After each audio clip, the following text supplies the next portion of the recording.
Salutations, respected viewers. This is George from Ireland, and in this video I shall be commenting on Alex Maskey's recent remarks when he said it took more than peaceful protest to secure rights in the putrid little statelet. Maskey is a former Lord Mayor of Belfast and Sinn Féiner. Prior to that was an IRA man, and he was talking about Northern Ireland between 1921 and the 70s.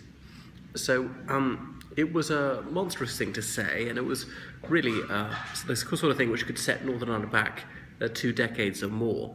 Reconciliation has been the watchword of people of goodwill for decades, and that's been largely achieved. And it's staggering that, say, Unionists were willing to work with him when he was Lord Mayor of Belfast, considering what he'd done to Northern Ireland as a whole, to their whole community, how he and his merry gang had terrorised and demonised people of both religious denominations or political outlooks. That more Catholics were killed by the IRA than by the security forces. And that's saying something, especially considering the IRA was supposedly there to defend the Catholic community, which it's so savagely brutalised, which is not to say that the IRA did not have significant support from sections of the Catholic community, certainly in the early years of the Troubles. So it was a very mean-spirited and inflammatory thing of Mr. Maskey to say, and people have stretched out the hand of forbearance to him in the past. He was welcomed to Rosemary Street, non-subscribing Presbyterian church, way back in about 2004. Now, his organisation had put a bomb on that street and damaged the church not so many years prior to that. What Mr. Maskey was saying was also a lie. Northern Ireland didn't go anywhere. It stayed part of the United Kingdom under the Government of Ireland Act in 1920. There was Home Rule in Northern Ireland. That's what nationalists wanted. Now, they wanted Home Rule for the whole of Ireland. They didn't get everything they want. They did get Home Rule for part of Ireland, and the Nationalist Party had campaigned for Home Rule within the United Kingdom, not to leave the UK. I know Sinn Féin was different. So if you want Irish people governing Irish people, well, that's what happened.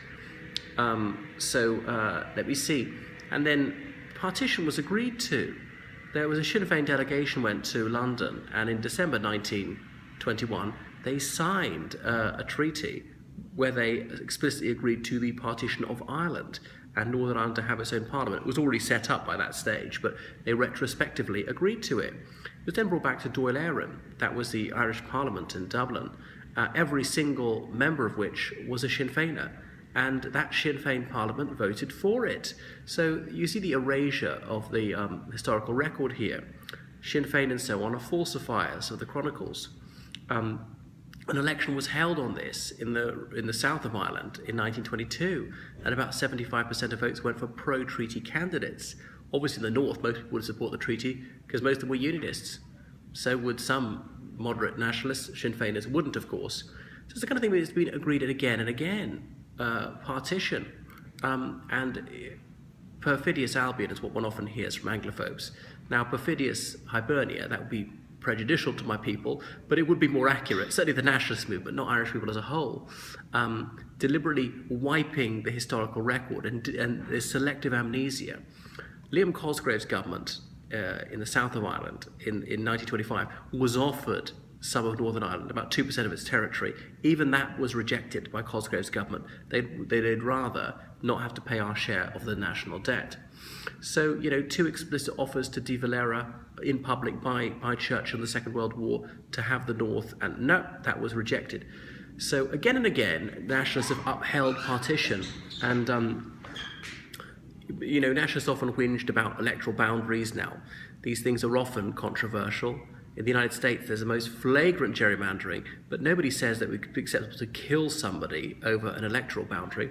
There was the Leach Commission in the early 1920s to redraw these electoral boundaries.